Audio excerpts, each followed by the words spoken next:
요즘에 한국의 그 음악이나 한국의 영화나 드라마가 세계적으로 굉장히 많이 곽강을 받고 있습니다. 동남아에 이렇게 작은 외지에 있는 나라에 가더라도 한국어를 조금씩 한다든지 또 한국 드라마 얘기라든지 한국 음악 얘기를 하는 경우는 굉장히 많습니다. 요즘도 그렇지만 오래전부터 그랬던 것 같아요. 제가 몇 년 전에 인도 저 북동쪽이죠. 북동쪽 끝인데 미얀마 국경선이고 중국하고 만나고 히말라야 산맥이 이렇게 내려오는 데입니다. 거기 도시를 방문했는데 거기서도 저를 보고 한국말로 안녕하세요, 감사합니다 인사하는 사람이 있더라고요. 그래서 어떻게 아냐고 하니까 코리안 드라마를 봤다 그러더라고요. 아, 그렇구나 라고 있는데 제가 이제 거기서 일을 마치고 차를 타고 이제 16시간을 내려오는데 내려오는 도중에 저랑 같이 갔던 가이드 해주는 사람이 젊은 청년인데 갑자기 차를 세우라 그러더니 내려가지고 어디론가로 마을로 들어가서 어느 집에 들어갔다가 나오는 거예요. 그래서 제가 물어봤습니다. 뭐가 그렇게 급하냐? 무슨 일이냐? 그랬더니 자기 친구 집에 코리안 드라마가 있는 DVD를 거기 전달해주고 오느라고 잠깐 섰다 이렇게 얘기하더라고요. 그만큼 한국 영화나 드라마가 굉장히 많은 사람들에게 인기가 있는 것을 느낄 수가 있었습니다. 그래서 한국 영화와 드라마가 왜 이렇게 인기가 있을까, 재밌을까라고 하는 거는 그냥 제 개인적인 생각인데 거기에는 반전이 있다는 겁니다. 영화나 드라마의 반전을 플롯 트위스트라 그러는데 그 구성이 갑자기 바뀌는 거예요.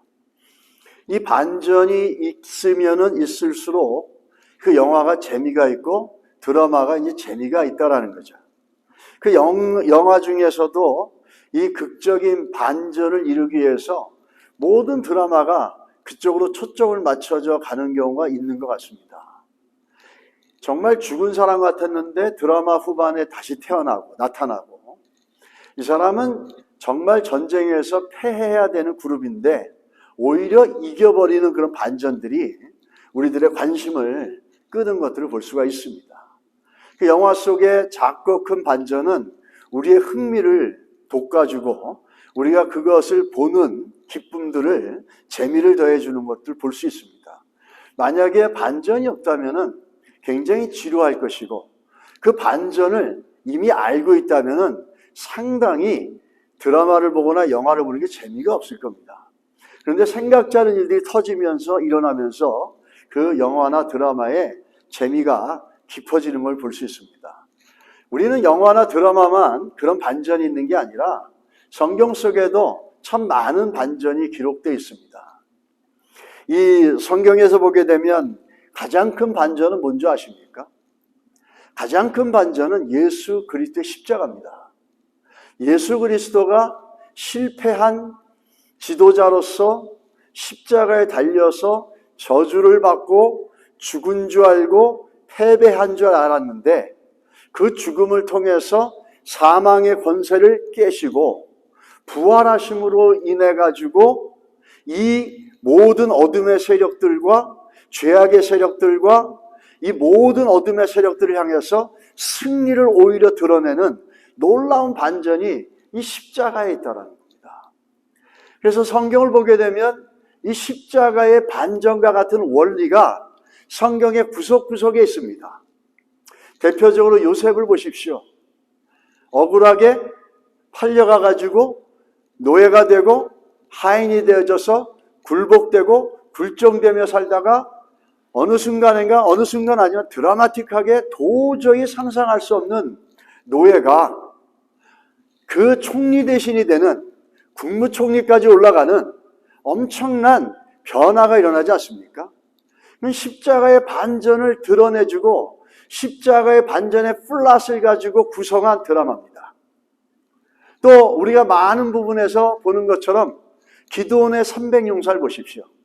미디안의 연합군대가 엄청나게 바다에 모래알같이 많은 미디안의 연합군대가 와 있는데 단 300명으로 그들을 갖다 초토화시켜버리는 반전이 있습니다. 결국 이것도 가장 큰 문제와 가장 큰 대적은 우리 인생의 어둠이고 죽음이고 사단의 권세들입니다. 그것을 깬 십자가의 반전의 이야기가 알려져 가고 있다는 겁니다. 또 우리는 성경을 또 보게서 보면 가장 여러분이 잘 아는 반전이라고 할 수 있는 건 뭐냐면, 초립동이 한 15살 되는 그 다윗 소년이 2m가 넘는 장신 골리앗을 여호와의 이름으로 쓰러뜨려 이기면서 놀라운 반전의 승리를 만드는 겁니다. 우리는 드라마의 반전을 보면서 감동을 하지만 성경에서 나오는 이 반전에 대해서는 감동이 없을 때가 참 많습니다. 우리는 이런 반전의 역사를 보면서 우리 인생 가운데도 하나님이 이렇게 하실 수 있다라는 것에 대한 기대감과 믿음의 소망이 있으시기를 예수 이름으로 축복합니다. 이 성경에 이런 기대들이 있다는 거죠. 예수의 이름으로 아바 아버지를 부르면서 그들의 인생이 바뀌는 겁니다. 이거는 성경의 이 반전의 스토리는 성경에만 있는 게 아닙니다. 오늘날도 예수 이름으로 주를 부르고 주를 찾는 하나님의 자녀들에게도 동일한 이 반전의 역사는 일어나고 있습니다. 할렐루야. 여러분 믿으십니까? 표정들이 믿는 표정이 아니신 것 같아요. 반전의 역사가 있습니다. 아멘. 그게 없으면 저는 약분이에요. 약분. 무슨 약분이냐면 구약 팔고 신약 파는 약쟁이 세일즈맨밖에 안 됩니다. 그게 있기 때문에 여러분들에게 이 성경을 우리는 가르치고 전할 수 있는 거예요. 반전의 역사는 오늘 우리 삶 가운데도 얼마든지 일어난다는 거죠. 그 워싱턴 포스트에서 소개했던 한 스토리가 있는데, 스티브 채시란 분인데, 이분은 12살 때 1974년에 온 가족이 버지니아주로 이민을 오셨습니다. 그 어려운 가운데 식품점을 운영하면서 이민 생활을 해 나갔는데, 그러다 1977년에 어머니가 권총 강도를 당하고 또 그 후에 2년 뒤에는 뉴욕 맨하탄에서 운영하던 세탁소에서 화재가 발생하는 모든 것을 잃어버리게 되었습니다. 그분의 꿈은 바이올린 연주자가 되는 게 꿈이었는데, 고등학교 학업을 중단하고 가족들의 생계를 책임지기 위해서 주 7일 하루 17시간씩 일을 해야 했답니다. 그러다가 1997년에 30명의 종업원을 두고 여행사를 운영하였는데, 여러분도 잘 알다시피 그때 뭐가 터졌습니까? IMF가 터졌잖아요. 그걸 터지면서 한국과의 거래가 많은데 원화가 2배로 치솟으면서 하루아침에 사업을 문을 닫아야 됐답니다. 그래서 그는 많은 절망 속에서 그 불려져 있는 빚을 어떻게 갚아야 될까? 그래서 2가지 생각했답니다.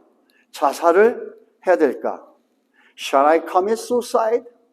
아니면은 내 장기 키드니를 팔 것인가?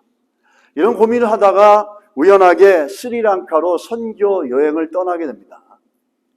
교회에서 하는 선교 여행을 갔다가 거기서 하나님을 만나게 되면서 인생에 깊은 깨달음을 얻게 되고, 그러면서 그 절망적인 삶 가운데 새롭게 재기하고자 하는 의욕이 시작이 되어집니다. 이후에 미 해안 경비대 본부를 시작으로 정부기관에 식당 운영권을 따내면서 사업을 확대해서 약 300명을 두고 연 2천만 달러의 매출을 올렸답니다. 그래서 그는 마지막에 이 워싱턴 포스트와 인터뷰에서 이렇게 얘기합니다. 하나님의 도움이 없었다면 지금의 나는 없었을 것이다. 이 얘기는 뭐죠?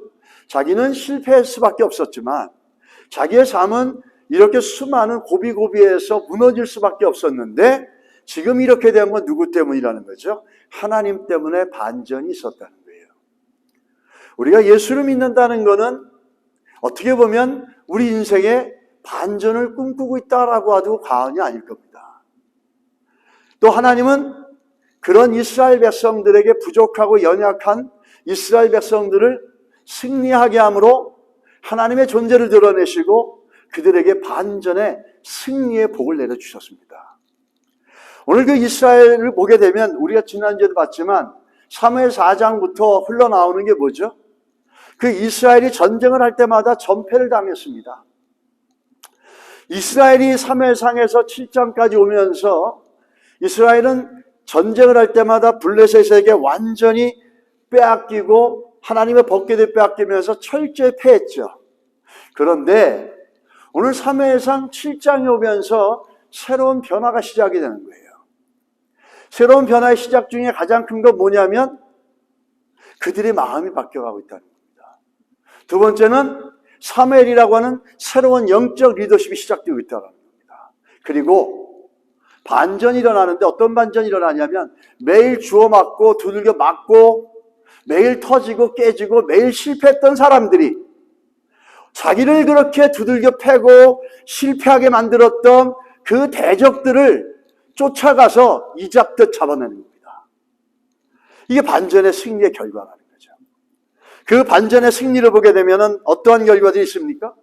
블레셋만 쳐서 없애는 게 아니라 그 이웃에 자기들을 괴롭히는 블레셋보다 오히려 더 강대한 국가들, 그 아모리 국가라든지 가나안 족속들이라든지 이들까지도 벌벌 떨게 만들면서 서로 불가침의 평화 조약을 맺습니다. 어떻게 이렇게 이렇다느냐는 거죠. 어떻게 이렇게 반전이 될 수 있냐라는 거죠.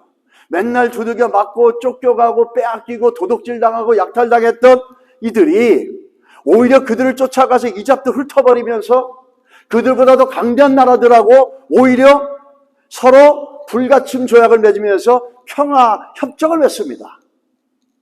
이렇게 반전의 결과들이 7장 11절에 보면 뭐라고 나오죠? 이스라엘 사람들이 미스바에서 나가서 블레셋 사람들을 추격하여 백갈 아래에 이르기까지 쳤더라. 이들은 이러지 않았었습니다. 이 사사기에 나오는 삼손이 등장하게 된 시대부터 사무엘의 시대까지 이스라엘의 주된 침략자들이 누구였냐면 블레셋이란 나라였습니다. 이 블레셋이 이스라엘 백성들에게 얼마나 큰 고통과 아픔들을 던져줬는지 모릅니다. 특별히 이 사사기 시대 말, 언제죠? 사무엘상 7장을 얘기하는 겁니다. 사무엘이 마지막에 사사로 등장하는 이 시대에 이스라엘의 국력은 쇠할 대로 쇠했습니다. 이스라엘의 경제력은 바닥을 칠 대로 쳤습니다. 이스라엘의 군사력은 아예 전무하다고 볼 수가 있는 거예요. 그런데 자기들보다 더 강한 이 팔레스틴, 블레셋 군대를 쫓아가서 아주 이를 잡더니 훑어버리는 그런 변화와 그런 반전이 어떻게 일어날 수 있었냐라는 거죠. 우리는 기억하는 것을 어떤 것을 기억합니까? 사무엘서의 4장에 보면 첫 번째 나가서 블레셋과 싸워서 얼마가 죽습니까? 4,000명이 죽어요.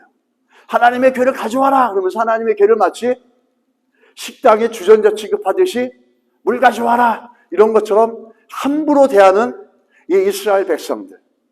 블레셋 사람들도 하나님의 법궤를 함부로 대했는데 차이가 없는 거예요. 하나님의 백성과. 그렇게 블레셋 가서 전쟁을 하려고 하나님의 법궤를 가져왔는데 두 번째 전쟁에서 대패해서 얼마가 죽습니까? 3만 명이 죽습니다. 그랬던 이스라엘 백성들이 지금 그들을 굴복시키고 잃어버렸던 것까지 다시 되찾아옵니다. 사무엘상 7장 13절로 14절에 이렇게 나오죠. 이에 블레셋 사람들이 굴복하여 다시는 이스라엘 지역 안에 들어오지 못하였으며 여호와의 손이 사무엘이 사는 날 동안에 블레셋 사람들을 막으심에 블레셋 사람들이 이스라엘에게서 빼앗겼었던 성읍이 에그론부터 가드까지 이스라엘에게 회복되니 이스라엘이 그 사방 지역을 블레셋 사람들 손에서 도로 찾았고 또 이스라엘과 아모리 사람 사이에 평화가 있었더라. 할렐루야. 이런 반전의 역사가 있었던 거예요. 빼앗긴 것까지 찾아왔어요. 단지 블레셋만 격퇴했다면 그것도 놀라운데 그 주변에 아모리라든지 가나안 족속이라든지 굉장히 거대한 족속들이 있었는데 그들까지도 평화협정을 맺으면서 상호 건들지 말자. 이들은 우습게 여겼고 무시했던 이스라엘이라는 나라가 이제는 두려움의 대상이 된 겁니다. 이들에게도. 그러니까 상호 불가침의 추로스를 맺는 거죠. 어그리먼을 하는 겁니다. 이 이스라엘의 반전, 이 분명한 것은 하나님의 전적인 역사하십니다. 그는 노다웃입니다. 이스라엘의 이 반전, 놀라운 변화. 우리가 읽었던 13절과 14절, 11절에 이 놀라운 승리의 결과는 분명한 하나님의 안전이었어요. 하나님의 역사였습니다. 10절에 보면은 사무엘이 번제를 드릴 때 블레셋 사람이 이스라엘과 싸우려고 가까이 오매 그날에 여호와께서 블레셋 사람의 큰 노래를 발하여 그들을 어지럽게 하시니 그들이 이스라엘 앞에 패한지라. 하나님이 전적으로 이 전쟁에 승리하게 하셨다는 거. 어떻게 하셨습니까? 이스라엘이 갖고 있는 총칼로 이긴 게 아니에요. 이스라엘이 가지고 있는 제갈공명과 같은 지략과 전략으로 이긴 게 아니에요. 하나님이 이스라엘을 위해서 이 블레셋이라는 나라의 군대에 뭘 주셨습니까? 큰 우레를 발하는 거예요. 빵빵 번개가 치고 막 이러니까 이들이 혼미백산에서 어지러워서 오합지졸이 되고 대형이 무너지고 군대가 막 흔들리면서 벌벌을 떨면서 혼미백산에 있는 겁니다. 그러면서 전쟁을 치를 수가 없을 정도로 정신이 멘탈이 나간 거예요. 누가 그렇게 하셨습니까? 하나님 그렇게 하신 거예요. 우리 하나님의 역사를 우리가 보고 있는 것만으로 그것으로 하나님의 역사를 제한해서는 안 될 줄 믿습니다. 하나님의 역사는 이 천지, 자연을 이끌어가면서도 얼마든지 하나님의 백성들을 돕고 승리하게 하시고 반전하게 하는 놀라운 능력이 하나님께 있다는 사실입니다. 이렇게 해가지고 이 이스라엘 백성들은 하나님의 도우심으로 전적인 하나님의 역사로 승리를 얻어냅니다. 그러면서 12절에 가면 어떻게 합니까? 사무엘이 돌을 쳐여 미스바와 센 사이에 세워 이르되 여호와께서 여기까지를 도우셨다고 그 이름은 에베네셀. 우리가 너무 잘 아는 거죠. 도움의 들. 하나님께서 디스파. God has helped us. 저기까지 하나님을 도우셨다. 에베네셀의 하나님이라고 기념비를 세우면서 그들은 전쟁에 승리하고 이긴 것이 하나님이라고 분명하게 공포하고 고백하고 알리고 있습니다. 자, 그렇다면 오늘 우리가 보신 것처럼 하나님이 전적으로 하신 게 맞는데 그렇다면 이스라엘 백성들은 가만히 있었냐라는 거예요. 하나님이 승리하게 하시고 하나님이 반전을 주시고 우레를 쳐가지고 블레셋 군대들을 다 혼비백산하게 해가지고 멘탈이 다 멜다운 되게끔 만든 것. 그냥 하나님이 이렇게 다 한 게 이스라엘 백성들에게는 그들이 한 건 아무것도 없을까요? 겉으로 보이는 건 아무것도 이스라엘 백성이 한 게 없습니다. 근데 이스라엘 백성들이 하나님의 놀라운 승리와 반전을 얻기 시작하는 것은 어디서부터 시작하냐면 우리가 알고 있는 것처럼 오늘 본문에 보는 것처럼 이스라엘 백성들이 변화되기 시작합니다.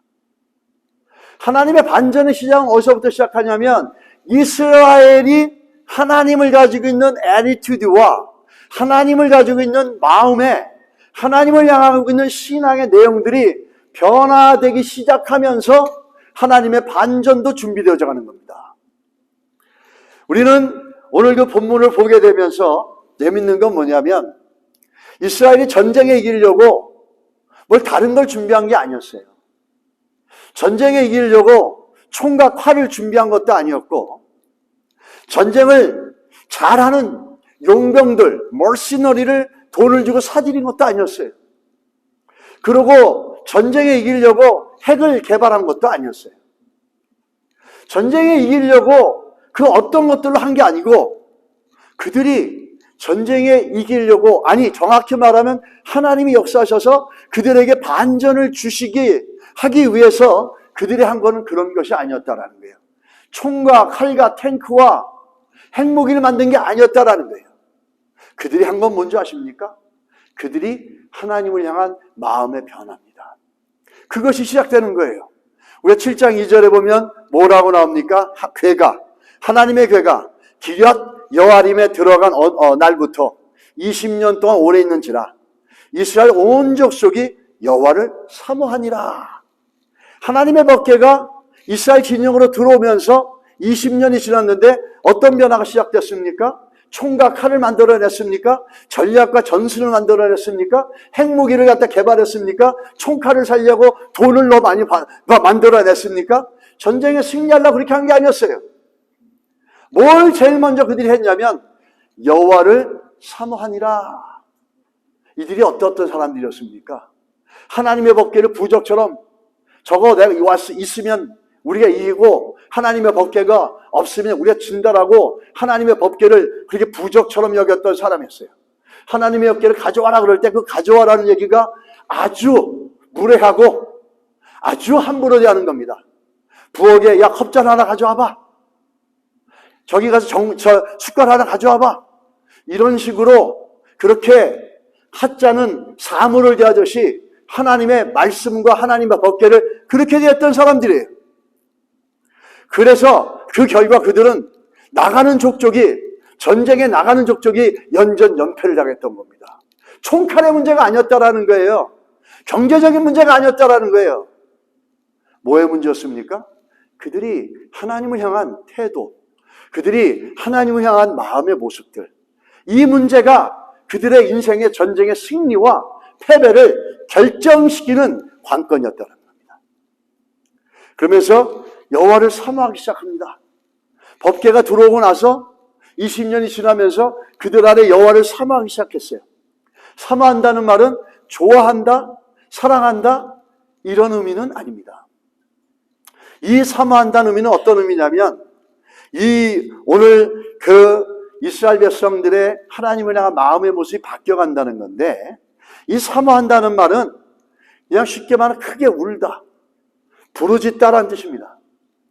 성경에서 이 말은 흔히 신세를 한탄하거나 과거의 잘못을 깊이 뉘우치면서 크게 울면서 부르짖는 행위를 얘기하는 겁니다. 이걸 좀 쉽게 이야기하면 하나님을 향해서 이스라엘 백성이 애통하기 시작했다라는 거예요. 자신들의 과거의 모습을 깨닫게 되고, 자신들이 얼마나 루드했고, 자신들이 얼마나 하나님을 향해서 그런 태도를 갖고 있었는지를 깨닫게 되면서 그들이 하나님을 사모하게 됐다, 애통하기 시작했다는 겁니다. 자기들을 돌아보면서 자기들의 불순종과 불신앙과 강팍함과 하나님의 법궤를 군림하고 그걸 다스리려고 했던 하나님의 말씀을 함부로 자기 마음대로 부적처럼 갖다 붙이듯이 그렇게 자기의 욕심과 욕망을 위해서 쓰려고 했던 그 모습을 발견한 거예요. 그러면서 그들은 애통하기 시작했어요. 여기서부터 하나님의 반전이 시작되고 여기서부터 하나님의 승리가 시작된다는 겁니다. 칼을 많이 준비해서가 아니라 하나님의 백성의 인생의 승리는 돈이 많은 것이 아니고 총칼이 아니라 바로 하나님을 향한 그 마음의 태도라는 거죠. 거기서부터 바뀌어 나가십니다. 자기 모습이 보인 거예요. 아유, 우리가 그렇게 살았지, 내가. 하나님 알기를 저 부엌에 있는 주전자떼기처럼 그렇게 하나님의 법궤를 대하고 하나님 말씀을 대하고 내가 그런 태도를 했지. 그러자 그걸 깨닫고 나서 그들이 서서히 애통하며 회개하며 그걸 돌아보기 시작했다라는 겁니다. 그게 첫 번째 변화였어요. 두 번째 변화는 뭐였습니까? 7장 3절에 보면 사무엘이 이스라엘 온 족속에게 말하여 이르되 이렇게 얘기합니다. 자, 이들의 심령에 변화가 일어났습니다. 하나님을 향한 마음이, 애통하는 마음이 생겼고 과거의 자기 모습을 보면서 그건 아니었는데 주여 용서해 주십시오 이렇게 애통하듯이 그의 마음들이 바뀌어갔어요. 근데 그걸 어떻게 할 수 있습니까?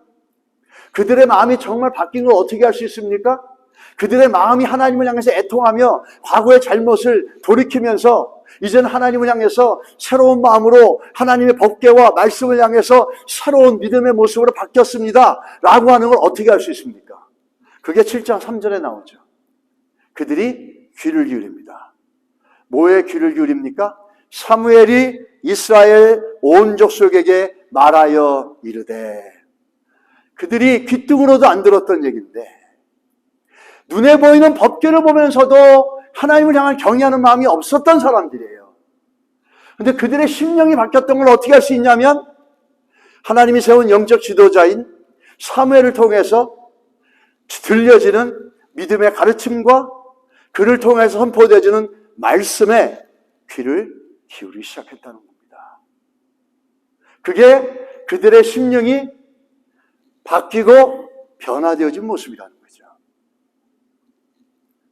이 하나님의 말씀에 귀를 기울이면서 이스라엘 백성들의 변화된 모습을 거기서 명확하게 볼 수가 있습니다. 하나님을 향한 마음이 바뀌지 않은 사람들은 하나님의 말씀에 귀를 기울이지 않습니다. 하나님 말씀이 뭐라고 하든 자기는 자기 살 대로 가는 거예요.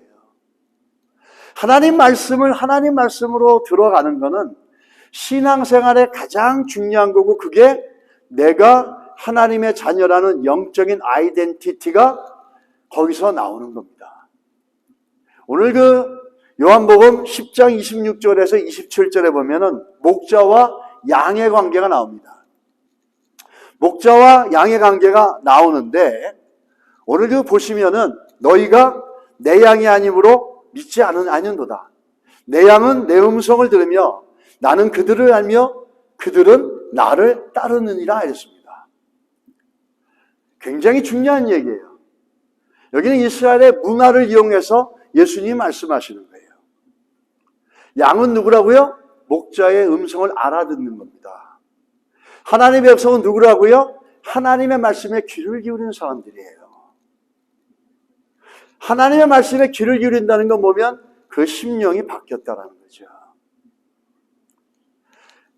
요한복음에 예수님께서는 이스라엘 문화를 통해서 목자와 양의 관계를 뭘로 얘기하고 믿음의 근본적인 시작을 뭘로 얘기하냐면, 믿는다는 것은 양이, 하나님의 자녀가 목자인 하나님의 말씀을 들어서 분별하여 가슴에 새기는 데서부터, 따라 나오는 데서부터 신앙이 시작된다는 겁니다. 우리가 이스라엘 이스라엘은 어떤 게 있냐면, 그거 다음 주시면은 이 목자들이 계절과 시간에 따라서 좋은 풀밭과 시냇가를 찾아서 이동을 합니다. 예를 들자면 5월 달에는 에이란 지역에 가면은 풀이 아주 잘 건강한 풀들이 있고 거기에 물도 있고, 그러면 양들을 데리고 그쪽으로 갑니다. 그리고 또 6월 달이 되면은 또 B라는 지역으로 또 양들을 데리고 가서 거기서 꼴을 먹이고 또 물을 마시게 합니다. 근데 그럴 때마다 자기들이 살고 있는 그 터전을 벗어나야 되기 때문에 그 지역마다 이런 시펜이라는 게 있습니다. 양의 우리가 있습니다. 양의 우리, 이거를 통해서 예수님은 나는 길이요 진리요 문이라라고 말씀하시는 거죠. 이 양의 우리가 있는데, 이 우리는 여기는 그렇게 안 나와 있지만 한 목자의 양들만 있는 데가 아닙니다. 여기에는 김씨의 양들, 최씨의 양들, 박씨의 양들도 다 같이 여기 있습니다. 그러면서 늑대와 이리들을 피하려고 목자들은 바깥에 있으면서 양들은 저 안에서 밤을 지내게 돼 있습니다. 그래서 잠을 지내다가 동이 트면 새벽이 되면은 박씨라고 하는 목자가 와서 그냥 이렇게 얘기합니다. 야, 렛츠 고! 가자! 그러면은 양들이 뒤엉켜 있고 섞여 자다가도 박씨 목자의 양들은 박씨의 음성을 알아듣고 나옵니다. 그걸 배경으로 예수님이 말씀하시는 거예요. 그리고 김씨가 와서 가자! 그러면은 김씨네 양들이 김씨 목자의 음성을 알아듣고 다 따라 나옵니다. 신기하죠? 또 최씨가 와서 가자! 그러면 최씨네 양들은 자기 목자 최씨의 음성을 알아듣고 다 따라 나옵니다. 김씨 목자가 와서 가자 그럴 때 최씨 목자의 양들이 따라가지 않습니다. 왜? 자기 목자의 음성이 아닌 것을 알기 때문에. 여기서부터 목자와 양의 관계가 되는 것처럼 하나님의 자녀로서, 하나님의 백성으로서 하나님을 신뢰하는 그 하나님과의 관계는 어디서부터 시작됩니까? 그 믿음의 뿌리우고 시작은 하나님의 말씀을 머리로가 아니라 가슴으로 듣고 따라 나가는 겁니다. 여기서부터 신앙의 우리의 아이덴티티가 결정하는 거예요. 이것이 신앙의 너무너무 중요한 뿌리라는 거죠. 예수를 믿어도 말씀이 얘기하는 거와 자기가 살아가는 게 전혀 다릅니다. 말씀 is one, my life is another. 완전히 다르게 살아갑니다. 그런데 우리가 크리스찬이라고 얘기합니다. 성경을 통해서 볼 때 우리는 have to put doubt on such faith. 정말 그럴까? 라는 생각을 할 수밖에 없다는 거예요. 그렇게 해가지고 이스라엘 백성들이 이제야 하나님의 자녀로서 그 아이덴티티가 회복이 된 겁니다. 어떻게? 하나님의 말씀을 듣기 시작했다는 거죠. 하나님이 전적으로 역사하셨고 우레를 내려가지고 그들을 혼미백산하게 하셔서 블레셋에 갖다 흩어버리고 전쟁에 반드시 승리하게 한 건 하나님이셨어요. 근데 이스라엘 백성들은 아무것도 안 하고 가만히 있었을까요? 아니죠. 우리는 뭘 했다 그러면 눈으로 보이는 거, 총과 칼과 대포와 전차와 이 탱크를 만드는 게 아니라 전쟁을 위해서 하나님 뭘 원했죠? 그들이 하나님을 향한 마음들이 조금씩 바뀌어갔다는 거예요. 애통하기 시작했고 하나님 말씀에 귀를 열기 시작하면서 하나님의 자녀로서 가장 중요한 뿌리가 되고 가장 중요한 인생의 이장표가 되는 하나님의 말씀을 가슴으로 새기고 목자의 음성을 듣고 따라 나가는 것처럼 그 말씀을 따라 움직이기 시작했다는 겁니다. 이것이 하나님이 이스라엘 백성에게 반전의 승리를 주시기 위한 시작이었다는 거죠. 그래서 전심으로, 그러면서 또 세 번째는 어떤 게 나오냐면 7장 3절로 4절에 보게 되면은 전심으로 여호와만 섬기라 이렇게 얘기합니다. 사무엘의 말씀에 귀를 기울이고, 근데 사무엘의 메시지가 뭐냐면 전심으로 여호와만 섬기라는 거예요.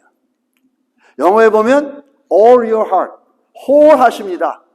half heart이 아니라 whole heart이에요. 온 마음으로 전심으로 하나님을 섬기라 이렇게 얘기하는 거예요. 3절로 4절에 보면 이렇게 얘기하죠. 사무엘이 이스라엘 온 족속에게 말하 이르되 만일 너희가 전심으로 여호와께 돌아오려거든 이방신들과 아스타롯을 너희 중에서 제거하고 너희 마음을 여호와께 향하여 그만을 섬기라.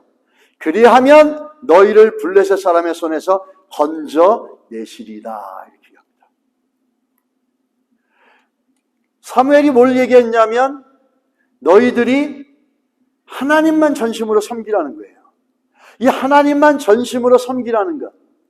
처음엔 애통하고 그 다음에 귀를 기울이고 말씀에 귀를 기울이고 이제는 삶 속에서 하나님을 향해서 나가는데 distract, 갈라지게 만들고 하나님을 향한 마음을 wholeheart이 아니라 distract 돼가지고 divide 시켜나가는 요소가 있다면 제거하라는 거예요. 그리고 반은 세상 믿고 반은 하나님 믿고 반은 돈을 믿고 반은 하나님을 믿고 반은 내 능력을 믿고 반은 하나님을 믿는 게 아니라 전심으로 하나님을 찾으라는 겁니다. 여기서 여호와께 전심으로 돌아오면 이라는 이 말 속에는 굉장히 중요한 의미가 있어요. 하나님을 향한 이스라엘 백성들의 마음에 애통이 정말로 그치게 되기를 바란다는 거예요. 이 얘기는 쉽게 풀면 이런 겁니다. 이스라엘 백성의 마음이 온전히 하나님께 돌아오면 하나님께서 그들의 마음의 슬픔을, 애통을 씻어주신다 이 얘기가 전심으로 여호와께 돌아오란 말이에요. 하나님 앞에 전심으로 돌아오면은 하나님을 전심으로 신뢰하면은 슬픔과 애통을 씻어주신다 그랬어요. 하나님 앞에 전심으로 돌아오면은 하나님을 향해서 애통하는 마음이 생겼고 하나님의 말씀에 귀를 기울였어요. 그런데도 아직도 하나님을 향해서 전심으로 나가는데 방해물이 있어요. 하나님을 전심으로 신뢰하고 하나님을 전심으로 의지하는데 아직도 내가 뭔가 다른 것을 신뢰하고 있어요. 정말 그게 애통한 것이고 정말 그게 하나님의 말씀을 가슴으로 듣고 따라가는 하나님의 자녀, 양의 모습일까 하는 생각이 듭니다. 전심으로 따라오면, 전심으로 여호와께 돌아오면 어떻게 합니까? 너의 눈물과 너의 슬픔과 너의 애통을 씻어주신다는 겁니다. 할렐루야. 여러분 믿으십니까? 우리가 전심으로 하나님 앞에 나가면 하나님은 우리의 눈물과 애통함을 씻어주신다는 거예요. 그래서 하나님께서 뭐라 그러십니까? 전심으로 여호와께 찾으면 눈물과 애통을 씻어주신다 그랬는데 그 결과를 현실 속에 실제적으로 그들이 직면한 문제 속에 해결책을 얘기해 주죠. 뭐라 그럽니까? 너희를 블레셋 사람의 손에서 건져내시리라. 아멘. 전심으로 여호와께 돌아오면 눈물과 슬픔과 애통을 씻어주겠다. 그 얘기는 뭐죠? 블레셋, 네가 직면한 그 문제, 너희들이 당면한 그 문제, 거기서 건져주겠다는 겁니다. 그것을 해결해 주겠다는 거예요. 내가 예수를 믿으면서도 한 번도 인생에 반전이 일어나지 않는 이유는 뭘까요? 전심으로 여호와 앞에 돌아오는 그런 결단과 그런 변화와 그런 회복과 그런 새로워짐이 우리에게 없었기 때문이라고 얘기할 수 있다는 거예요. 왜 성경은 얘기하고 있지 않습니까? 전심으로 돌아와라. 내가 눈물을 씻겨줄 것이고 애통을 씻겨줄 텐데 너희가 블레셋 군대로부터 너희를 건져줄 텐데 왜 돌아오지 않느냐는 거죠. 왜 아직도 다른 걸 의지하고 살아가느냐라는 거죠. 전심으로 여호와께 돌아오라. 여러분, 우리도 whole heart, half heart이 아닙니다.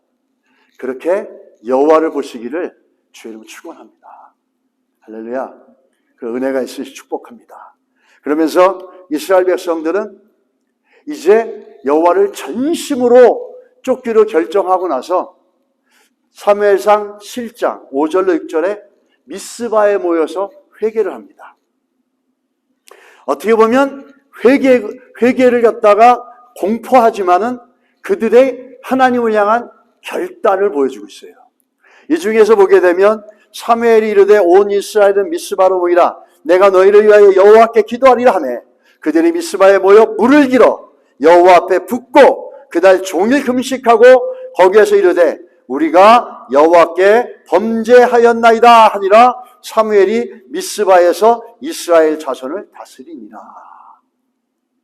일단은 우리가 잘 아는 이 미스바의 회개 사건이 시작이 됩니다. 근데 단을 쌓고 거기다 물을 뿌리고 있습니다. 이스라엘 백성들이. 이건 굉장히 단호한 결단이고 결정이에요. 이스라엘은 그 당시에 부족들끼리 싸움을 하는데 왜 싸우는지 아십니까? 물 때문에 싸웁니다. 물이 있는 곳을 차지하기 위해서 힘으로 군사력으로 밀어내고 거기를 지배합니다. 굉장히 중요하잖아요, 물이. 그래서 물은 이스라엘 백성과 그 당시에는 생명과 같은 겁니다. 근데 그 물을 하나님께 드린다라는 것은 일단은 하나님이 그 물과 같이 생명 되신다라는 것이고 그 생명됨을 우리가 그 물, 생명같이 소중한 걸 하나님 앞에 바친다라고 하는 것은 하나님만이 우리의 인생에 정말 생명이시고 하나님만이 우리 인생을 결정하는 결정자십니다라는 결단과 고백이 그 안에 있다는 거예요. 그리고 나서 그들은 회개합니다. 여호와께 범죄한 것을 회개하기 시작합니다. 결국 회개라는 것은 내가 하나님을 향해서 어떻게 살겠습니다라고 하는 명확하고 분명하고 확고한 결단인 거죠. 여기서도 물을 부어라는 것처럼 전심으로 하나님 앞에 나가는 것처럼 하나님, 내가 하나님 앞에 전심으로 나가는 것처럼 이제는 두 마음을 품지 않겠습니다. 한쪽은 사람, 한쪽은 하나님, 한쪽은 돈, 한쪽은 하나님, 이렇게 살지 않겠습니다. 온전히 하나님을 내 생명보다도 오히려 내 생명을 주신 분이 하나님이신데 그분을 향해서 내가 살겠습니다라고 하는 결단과 결정을 보여주고 있다는 거예요. 그러므로 인해서 이스라엘 백성들에게는 반전이 시작되는 겁니다. 하나님의 승리가 시작되는 거예요. 하나님의 일하심이 시작됐다는 겁니다. 우리 인생에 있어서 반전을 얻기 원한다면 여러분 다른 걸 챙기지 말고 돈도 중요하고 잡도 중요하지만 하나님을 향해서 내 마음이 전심으로 돌아가 있는가를 먼저 점검하고 살펴본다면 정말 지혜로울 것이고 정말 큰 능력이 여러분의 인생 가운데 반전으로 일어날 줄 믿습니다. 나는 못났고 나는 연약한 게 많지만 내가 하나님을 향해서 전심으로 나갈 때 하나님이 내 인생에 반전을 줄 것이다 라고 하는 그 기대감을, 그 믿음을 오늘 이 본문을 통해서 찾아가시기를 바랍니다. 오늘 그 이스라엘이 완전한 반전이 무엇으로 매듭이 됩니까? 아주 complete, 그 완전 complete 되어 있는 이 반전, 리버설 빅토리가 완전히 확고하게 결정되는 사건이 뭘로 나오냐면 사무엘상 7장 8절로 9절에 보시면 이스라엘 자손이 사무엘에게 이르되 당신은 우리를 위하여 우리 하나님 여호와께 쉬지 말고 부르짖어 우리를 블레셋 사람들의 손에서 구원하시게 하소서 하니 사무엘이 젖먹는 어린 양 하나를 가져다가 온전한 번제를 여호와께 드리고 이스라엘을 위하여 여호와께 부르짖음에 여호와께서 응답하였더라. 할렐루야. 그들이 바뀐 게 뭡니까? 예전에는 법궤 가져와 막 이렇게 했던 사람들이 그들이 뭐라 그러죠? 우리를 위해 기도해 주십시오. 전쟁의 승패는 여호와께 있는 거고 전쟁의 승리는 총칼에 있는 게 아니고 전쟁의 승패는 하나님께 있습니다. 우리를 위해서 기도해 주십시오. 이렇게 사무엘에게 부탁하고 있다는 거죠. 기도하는 마음, 기도하는 자리에 나온다는 것은 결국은 어떤 하나님 내 능력으로 살지 않겠습니다. 과거에는 그렇게 살았지만 그래서 얻은 건 뭡니까? 백전백패였습니다. 그래서 얻은 건 뭡니까? 하나님의 백성인데도 하나님의 법궤를 빼앗기는 수치와 수모를 겪었습니다. 하나님, 이 전쟁의 승리, 내 인생의 승패가 나에게 있는 게 아니라 하나님께 있습니다. 계속해서 기도하겠습니다. 이렇게 사무엘에게 부탁하는 이 모습을 봅니다. 바뀐 모습이죠. 변화된 모습이죠. 변화되고 하나님 향해서 바뀐 모습 중에 드러나야 될 모습 중에 하나가 뭐죠? 기도라는 겁니다. 기도. 기도하는 부모가 되시기 바랍니다. 자녀들을 좋은 대학 보내는 것도 중요하고 자녀들이 능력이 생기는 것도 다 중요하지만 우리 자녀들을 위해서 부모가 기도함으로 우리 자녀들이 하나님을 향해서 전심으로 나아가고 그렇게 기도하는 자녀들이 된다면 여러분 이 땅에서 반전의 승리는 날마다 우리 가운데 일어날 줄 믿습니다. 기도의 능력이라는 거죠. 기도하는 성도의 삶 가운데는 반전이 있습니다. 멸망하는 것 같지만 승리합니다. 망한 자 같지만 성공한 자입니다. 가난한 자 같지만 부유한 자입니다. 슬픈 자 같지만 기쁜 자입니다. 이게 바울이 얘기하는 그리스도 안에서의 반전의 능력이라는 거죠. 반전이 있는 인생이 되실 축복합니다. 우리는 반드시 우리 삶 가운데 예수 그리스도의 능력의 이름을 말미암아 이 반전의 역사가 있을 줄 믿습니다. 그것을 꿈꾸시고 그것을 믿음으로 바라보는 우리가 될 수 있게 되기를 예수 이름으로 축복합니다. 우리 기도의 능력은 한국의 역사 속에 보게 되면 많은 부분에 야사지만 보이지 않게 나타나는 것들을 많이 볼 수가 있습니다. 한국의 역사 중에 가장 슬펐던 것 중에 하나가 아마 6.25 전쟁이었을 겁니다. 코리안 워라고 하는 시빌 워가 일어나면서 그 6.25 전쟁이 끝난 거는 지금으로부터 69년 그리고 6.25 전쟁이 시작했던 거는 1950년 6월 25일 72년 전입니다. 1950년 6월 25일 날 북한 공산당들이 대한민국을 침범해 들어왔습니다. 대한민국은 아무것도 준비가 되어 있지 않았습니다. 그들의 공격을 받아서 3일 만에 어떻게 하죠? 서울이 무너집니다. 그리고 한 달 만에 대한민국이 다 빼앗기고 이제는 낙동강을 기점으로 마지막 방어선만 남게 되어집니다. 이럴 때 우리가 잘 아는 초대 이승만 대통령, 우리나라의 민주주의라는 것을 가져오고 우리에게 민주주의를 알게 하신 이 초대 이승만 대통령이 독실한 크리스찬이었습니다. 그때 그가 모든 목사님을 불러 모아놓고 기도를 부탁합니다. 그때 내노라 하는 한국의 우리 역사의 유명한 목사님들이 부산에서 다 모여서 이 이승만 대통령의 부탁을 받아서 기도를 했습니다. 이승만 대통령이 뭐라고 부탁했냐면 우리 한국은 지금 풍전등화의 운명에 있습니다. 지금은 장마철로 비가 올 때입니다. 비가 오지 않아야 우리 비행기가 떠서 낙동강 유역의 전 지역의 적의 진지에 폭격을 할 수 있습니다. 비가 오는 날이면 적군이 낙동강을 건너게 될 것입니다. 이 지경에서 우리가 의지할 것은 하나님 한 분밖에 없으니 목사님들 하나님께 기도해 주십시오 라고 한 겁니다. 정말 눈물 나는 일이죠. 그래서 목사님들이 일주일을 금식하면서 추야로 밤낮으로 기도했습니다. 역사를 만들어가는 것은 하나님이십니다. 그렇게 추야로 밤낮으로 기도할 때 어떤 일이 일어났냐면 유엔 안전보장이사회에 그 한 나라라도 거부권을 행사하면은 그 의견이 통과되지 못하지 않습니까? 그 중에 가장 강한 거부권을 발휘할 수 있는 나라가 소련이었습니다. 그 당시에. 지금은 러시아지만. 이 소련이 무슨 이유인지 몰라도 참정을 하지 않습니다. 그러므로 만장일치로 결정이 돼서 16개국의 유엔군들이 처음으로 유엔군 연합군이 만들어지면서 한국을 도우려고 다 날라 들어왔습니다.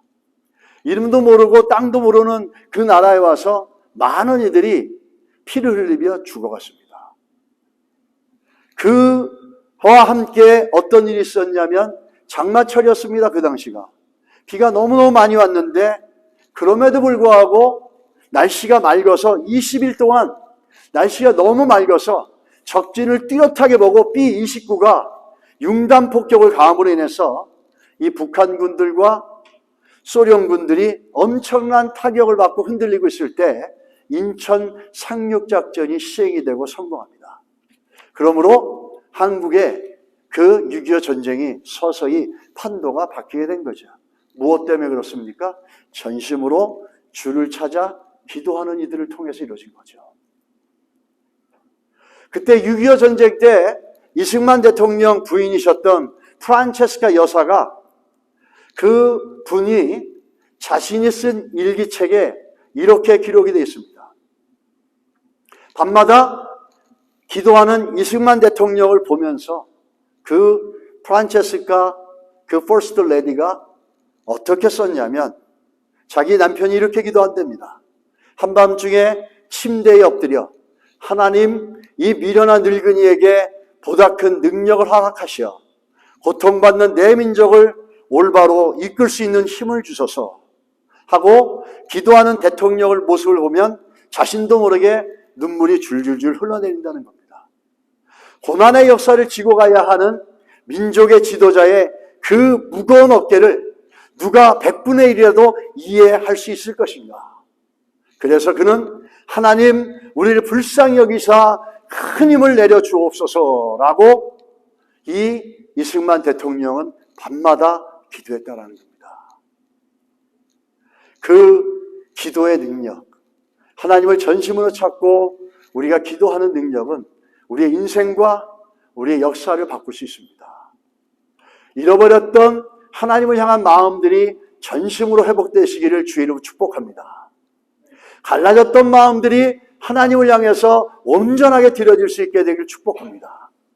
잃어버렸던 눈물의 기도가 다시 회복되어져서 자녀들을 위해서, 교회를 위해서, 나라와 민족을 위해서 기도할 수 있는 성도들 되시기를 예수 이름으로 축원합니다. 문제 있으십니까? 문제를 보지 마시고 반전을 주시는 하나님을 향해서 내 마음이 어떠한지를 살펴보시기 바랍니다. 그리고 전심으로 기도하시기 바랍니다. 주께서 반드시 승리를 주실 줄 믿습니다. 우리가 시편 107편 4절로 7절까지 같이 합독하시면서 말씀을 정리하겠습니다. 같이 읽겠습니다. 시작. 그들이 광야 사막길에서 방황하며 거주할 성읍을 찾지 못하고 줄이고 목이 말라 그들의 영혼이 그들 안에서 피곤하였도다. 이에 그들이 근심 중에 여호와께 부르짖음에 그들의 고통에서 건지시고 또 바른 길로 인도하사 거주할 성읍에 이르게 하셨도다. 아멘. 기도하는 자가 승리하는 자입니다. 기도하는 자가 능력 있는 자들입니다.